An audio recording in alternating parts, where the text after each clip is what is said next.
crazy enough, it was legal. Just not ethical. And it was legal because they argued that she still had power of her own decision-making, that she wasn't conserved officially. And so legal, yes; ethical, no. And so there are creative kinds of financial abuse that emerge.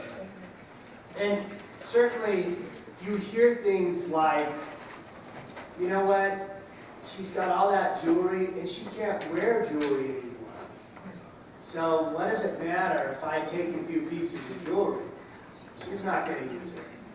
But it does matter. It does matter because it sets a tone, it says something about how we view older adults and how older adults should be treated. So other categories: abandonment. We can't just walk away from somebody. I'm going to move through these pretty quick because I prefer to really focus on some of the dynamics of abuse.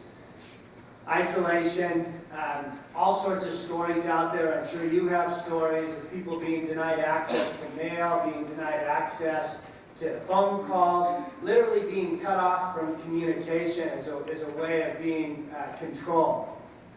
And physical abuse. Physical abuse also can take on a lot of different forms, and sometimes people do things with good intent, but it's not okay. This was in a long-term care setting, but I remember we had an employee when I worked down in California that thought it would be a great idea. There was a lady that had hip surgery. She had to stay in bed, and she would shred her brief until it wasn't there anymore, and then the people would have to move her, which was painful, and put on a new brief. So they got a great idea to take a bunch of sheets and tie them across the bed so that she couldn't access her brief. Unfortunately, in most states, that's considered a form of abuse. It's a form of restraint, and it's not okay.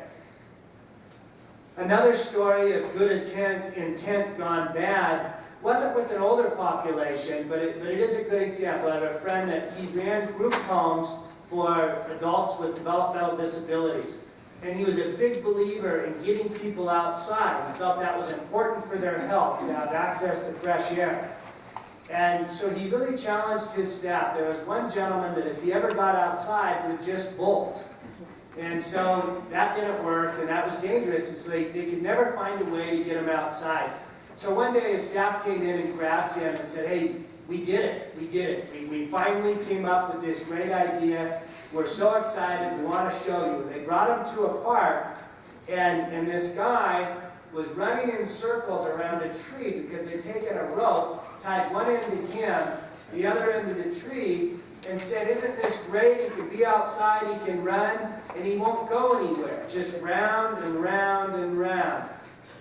Good intention, good thought, but clearly abuse. So depriving people of something that they need is also another form of abuse. And I know you're going to hear more about these categories from others today. So again, I'm going to spend little time. I've already mentioned, where does abuse happen? Most often in the private home. It does happen in long-term care settings, but less often. And I simply think it's a product of more people, more eyes in long-term care settings, and there are more checks in the system. So we know that abuse in the private home gets underreported. And it begs the question, why? And certainly we understand some of the whys. Some of it is just that people, older adults, are embarrassed. They're ashamed. They know they're being taken advantage of in some way, shape, or form by a family member, but they're ashamed. They're embarrassed to come forward with that and say, my own family member is taking advantage of me. And one of the differences with older adults is compared to younger adults. Certainly, I don't think I'm probably the only one in this room who could say this, but I've certainly been taken advantage of by my family members on multiple occasions, financially and in other ways. However, the difference is I have the capacity to respond. And often older adults do not have the capacity to respond for a variety of reasons. And one of those reasons often is a fear of losing more independence. That if I report the caregiver, the only person in my life that's doing something for me, even though they're doing bad things, they're doing some good things, I'm going to get sent to that nursing home that many people say they don't want to live in. And so it's better for me to just say nothing. So it goes underreported. And a third thing is oftentimes, because a caregiver may be the only person of significance in an older adult's life, there's a tendency to protect them. Again, even though they're doing some things that are wrong, oftentimes older adults want to protect those people because the fear is, even though this isn't a great person, take them away and I have no person. And so we have a process of underreporting. Societally, what happens that helps us or causes us in some ways to begin to see older adults as a subclass?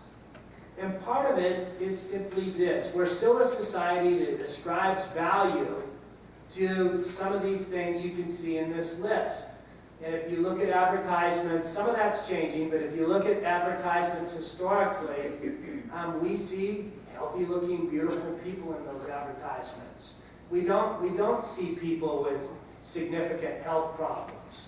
We don't see people that maybe have short-term memory.